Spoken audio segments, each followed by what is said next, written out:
In ancient times, hatred needed armies, swords, and royal decrees. Today, it needs Wi-Fi, one post, one rumor, one manipulated video, one emotionally charged headline, and suddenly millions of people who have never met each other are screaming, canceling, threatening, dividing, and emotionally combusting together online like it's a global reality show called the Hate Olympics.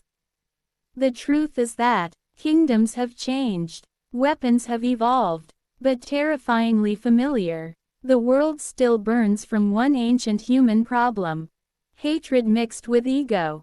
Thousands of years ago, in the story of the Book of Esther, a powerful man named Haman hated another man named Mordecai because he refused to bow.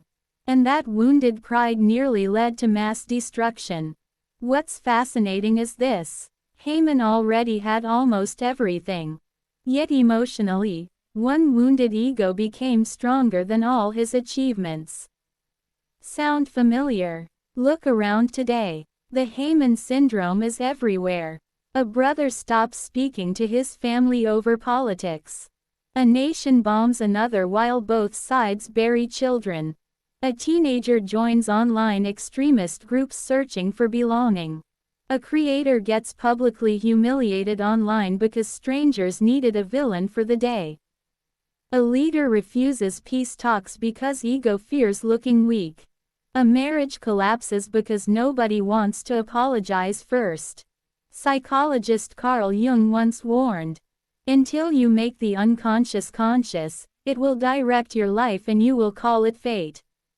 Jung believed human beings carry a hidden shadow, the rejected, wounded, angry parts of ourselves we refuse to confront. And when people fail to face that inner darkness, they project it outward, onto tribes, political opponents, religious groups, nations, immigrants, strangers online. In many ways, the Haman syndrome is psychological projection at a societal scale. But here's the uncomfortable reality.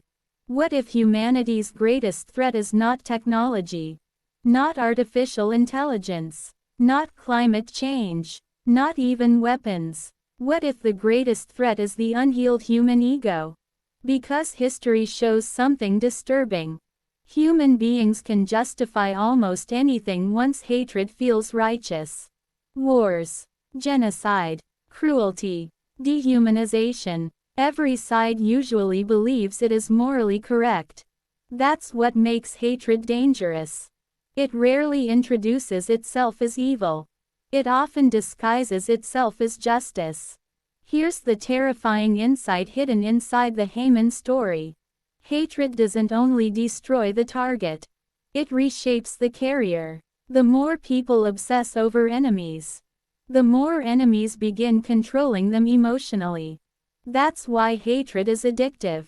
It gives people identity, purpose, tribal belonging. It simplifies the world into us versus them. And the human brain loves simplicity, especially during fear. This is why propaganda works. Why outrage spreads faster than empathy. Why conflict is easier to monetize than peace. Entire industries profit from emotional division. News cycles profit from fear. Algorithms reward outrage. Politicians weaponize identity. Online platforms amplify anger because anger keeps people engaged.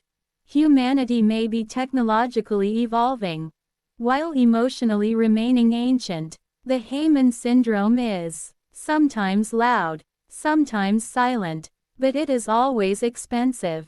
And maybe the scariest part: most people think hatred lives only in bad people. But hatred often grows inside ordinary people who feel hurt, ignored, rejected, afraid, or humiliated. That's how history keeps repeating itself. Not because humans lack intelligence, but because emotional wounds, fear, and ego still overpower wisdom. But there's another side to this story people rarely discuss. What if the real battle of humanity is not external? but internal, because every person carries the potential for both compassion and cruelty. Under enough fear, enough humiliation, enough propaganda, enough tribal pressure, how many ordinary people could become like Haman without realizing it? History suggests more than we want to admit. A wounded ego in the modern world can destabilize nations, radicalize millions online, or trigger global conflict.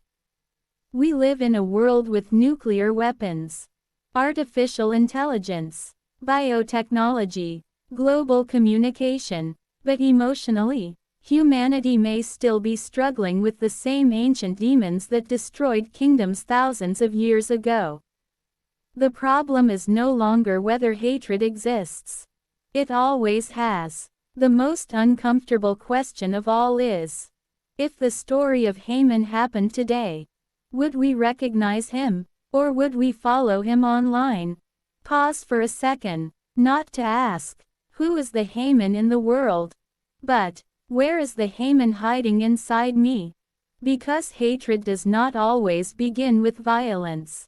Sometimes it begins quietly with the obsession with being right, the need to win every argument, the inability to forgive. Pause, question yourself, then investigate it, and kindly like and share this with someone. Subscribe to Illusionist Investigator, where we don't just accept reality, we investigate it until the next truth begins to unravel.